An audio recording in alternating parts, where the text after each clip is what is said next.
Alright, this video is for Steve, for Pedro, and for John. We're going to do a bunch of Speedy stuff tonight, and we're going to start with Steve's. Steve sent me a bunch of Speedy parts, boxes, and a whole bunch of watches, and the job was to build a nice, original-looking watch for him and the other guys. So the watches I'm going to show you tonight are pretty much. This is the last of the Project Speedies I'm doing, because I'm getting out of the citizen business and getting into Eddas and Rolexes. I'm going to focus my attention on other things. I've simply run out of parts over the last 12 years, and I'm ready to move on to something different. So these guys are getting the last ones. And at least I think at this point I've done probably about 50 of these. And you can look on Sweephand's blog. He published all my work there. But we're going to talk about Steve's first. Alright, Steve, this one's for you. Now, I had to build these from parts, so I had to literally take a whole bunch of parts, wash them, clean them, and then pick all of the best parts to try to make the most authentic looking original watch that I could. And it turned out pretty darn awesome. So this one has not been restored, and the parts used to build it all match. The bezel's in really nice condition, and it's got a brand new crystal on it, which it needed. This particular one, Steve didn't have enough subdial hands, so I had to provide him with the subdial hands and restore them, along with the sweep and the hour and minute hand. So when you look at the dial, I mean, other than that flaw that it had, it's pretty darn nice. Now, I did not, that I remember, oh yeah, I think I did. I just loomed the hour markers, the little tiny dots, and that was it. Didn't do any more. Did as minimal amount of work as possible to try to keep it as original as possible. Used the best date wheels in the watches between all the parts he had sent me, and excuse me, and then picked all the cases out that were the nicest ones, that were still original and were not polished to death or restored.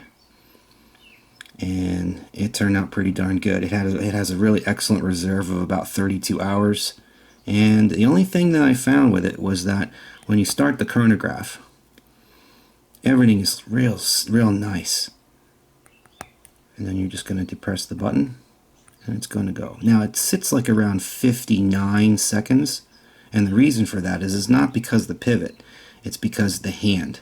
What happens with these watches is that guys will not have this indexed properly when they hit the reset button. They try to push the hand back down, and that the tip of the pivot has like a little square cutout on it, so it only can go on one way. So many of these Yahoo botch makers who are cobbling these things together are damaging parts. Now, there's nothing I can do about this to solve this problem at all, because if you broach the hand hole larger to try to make it sit straight, in other words, you're cutting out this area in the middle where the tube is to make this fit straight so it lines up perfectly. You can't. If you cut the hole too large to take out the damage, then the sweep won't fit tight on the pivot. So what you end up having to do, unfortunately in this situation, is just depress the pusher, reset pusher slowly. And then you can pretty much line it up if you want to, just by pressing it. So now it's zeroed. And that's all you can do. There's not much you can do. But I used all the best parts to make the black one, because that's the one Steve wanted. So all of those parts are matched, and the movements are built specifically to make the best one from all the parts he wanted. And since he had enough parts to make a white one, we did a white one also. So all the best went to the black. And the cool thing was the serial numbers are very close. I think like with 100 of each other. So it's kind of a matched pair. And then everything matches and looks pretty good.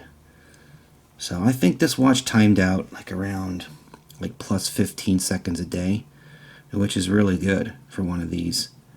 So that takes care of this one. And I think Steve's going to appreciate this and really enjoy this. Not just got fingerprints on it, but hot dog. So when you're setting this now, I don't know if you have a 8110A, but you pull the crown out like this, one click, and you turn it backwards, and that'll allow you to set the day. The date, I should say. Which is like that. And then to press this button, that changes the day of the week. So you don't need to be winding the watches backwards like I saw a lot of the old stuff with no quick set. This has quick set for everything. Just remember not to be changing this stuff at between like around midnight to 2:30 in the morning, because that's where the transition is on these watches. As you set the time, there's going to be a point where everything is going to want to be changing over. And on any watch, you do not want to be changing this stuff. See, it's changing over right now. So any time before midnight, you don't want to be changing that because you could damage the little springs inside. And there you go. So that's the black one. So I can say that when you see them in person, they're just so much nicer in person. So that one's that one. And then we have a white one. Steve wanted a white one built also. Now this one's a little bit different because this one had some damaged parts. The bezel had like a donk in it here, and where's the other one at? It's been, dinked and donked, but the color of it's nice. It's a great watch for wearing, every day and not worrying about putting a scratch on it. So the white one got secondary parts, means that all the second best parts went to build the white one because he wanted the black one as the priority watch. So all the parts that were left over, all the best pieces were picked out to build watch number 2. Now he had another dial that had a little bit better, was a little brighter in color, but unfortunately a lot of the numbers were damaged and it had a lot of damage. So we ended up just going with this dial because it looked better because it has all the markings on it. Now this one here, we left some originality things. I had to restore the hour markers and loom everything, restore all the hands, with the exception of the subdials, which he had enough parts, original white dialed subdial stuff, so that I didn't have to restore it. So those little subdial hands are left original, and then the sweep is original. So I didn't do any restoration work. I didn't brighten the tip up for a reason, because if you didn't know that this watch was built from parts, you would really never know by looking at it that it's not original. So when you glow this thing with a light, or a real bright light, or an ultraviolet light, or a fluorescent light, it'll glow really good. And that's about as best we can do. I mean, that's all that can be done as far as building stuff from junk. It's just one of those things I've gotten real popular by doing that stuff, but I've run out of parts and I'm ready to move on to other things, so that's why I'm probably not going to be doing any more 8110As anymore. Maybe, I can't say for sure, but as far as building project watches for guys, I'm not going to be doing it anymore. I think you look at the serial number, it's made in 1977. I think that's January, February, March, April, May of 77, and the serial number is 2133.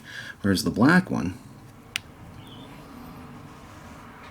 same thing, but this one's 2132, so they're really close. So you could say they're probably built in the same time, maybe even by the same watchmaker, if they had pedigree and they were all built together.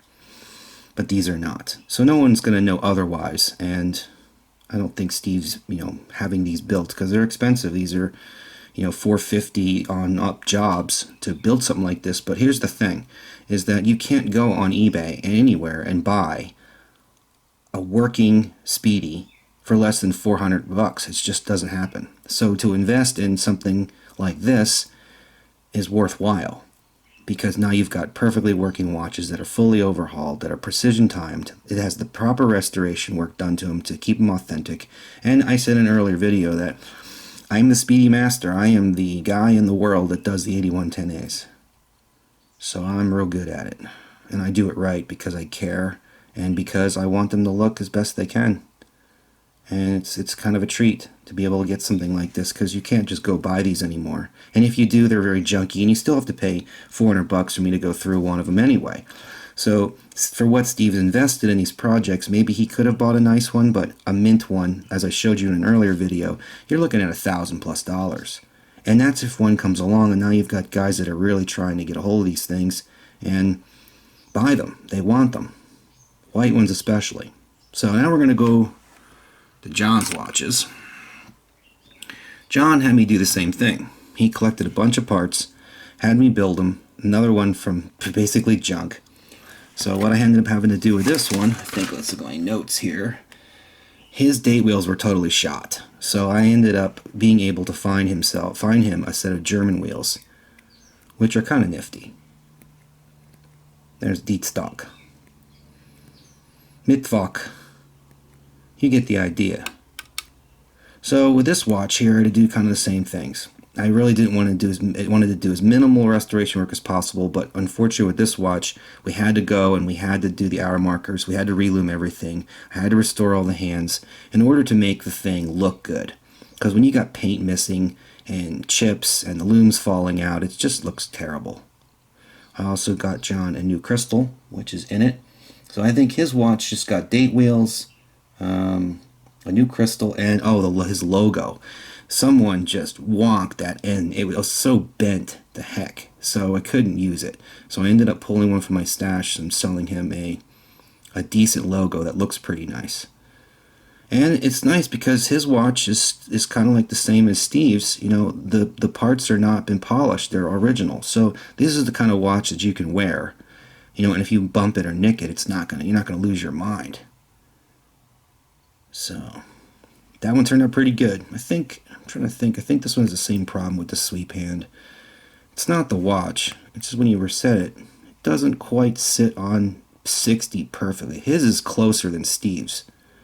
But that's another problem. You just, like I said to you about broaching the hand out, you can't do it.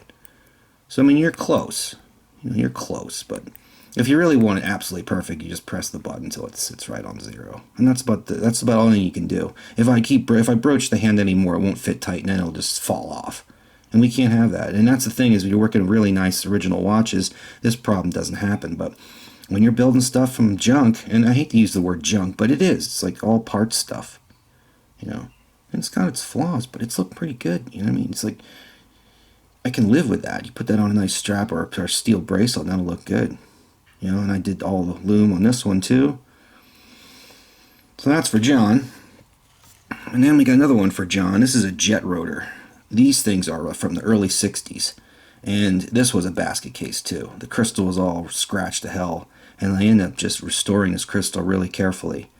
And cleaning everything really carefully. The dial had to be cleaned. These have a large round rotor inside that turns. It's not like an oscillating weight. It's like a big round rotor. And they make a lot of noise when they wind. Can't really hear it, but they're noisy. His had the original crystal in it, which was nice. So it's not a perfect crystal, but I got it pretty nice. You know, I got everything cleaned. I didn't do any polishing work to this. But one thing I really liked about John's jet rotor is look at that, how cool that is. I've never seen actually a jet rotor, and I've done lots of them with an engraving on the back like that. That's just really cool. I can't really be sure what kind of airplane that is. I think it's an airplane on the back. I can't really be sure what it is exactly. It's something.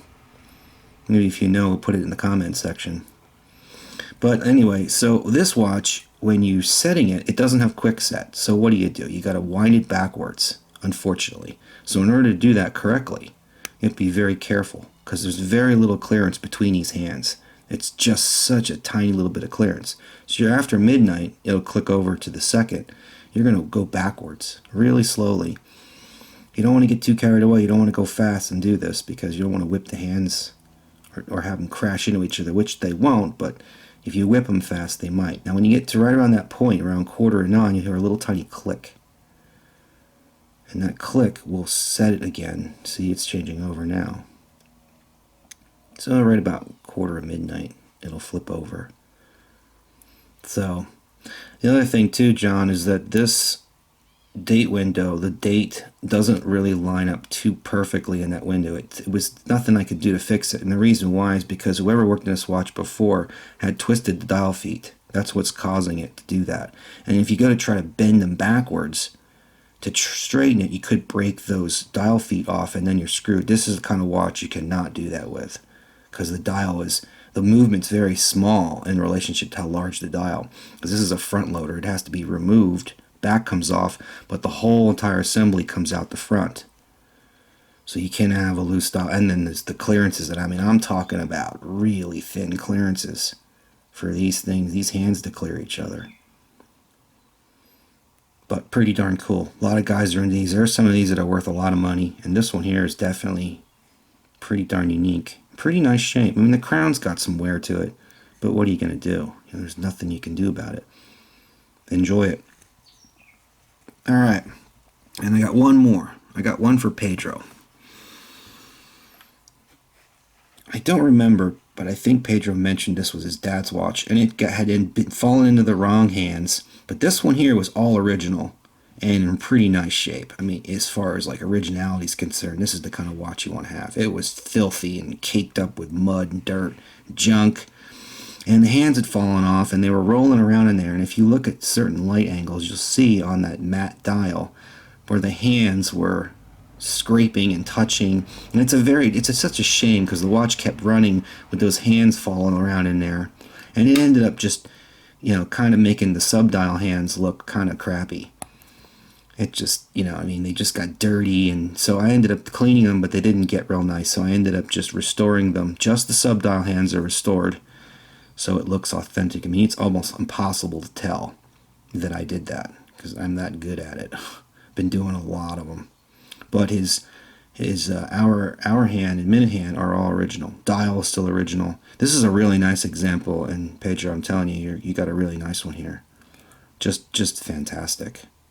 Everything works real smooth. When you hit the reset button, you don't have to push real hard. You don't have to push them in. Guys like push them in really hard as these watches need service, and they bend the pushers. But you don't have to do that. Just press lightly, and you get your reset. Very quiet operation now. Yeah.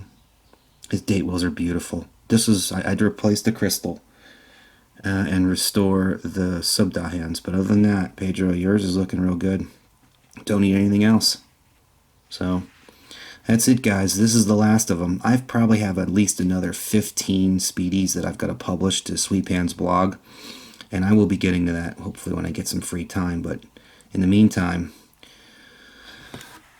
that's your Speedy stuff. So everybody is ready to go.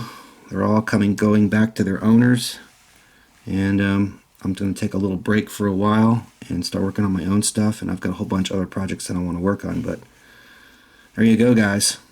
So hope you enjoy, and I'll get you guys billed out and get you all the pictures sent from the jobs, and then they'll be on their way home. So have a good one. See you.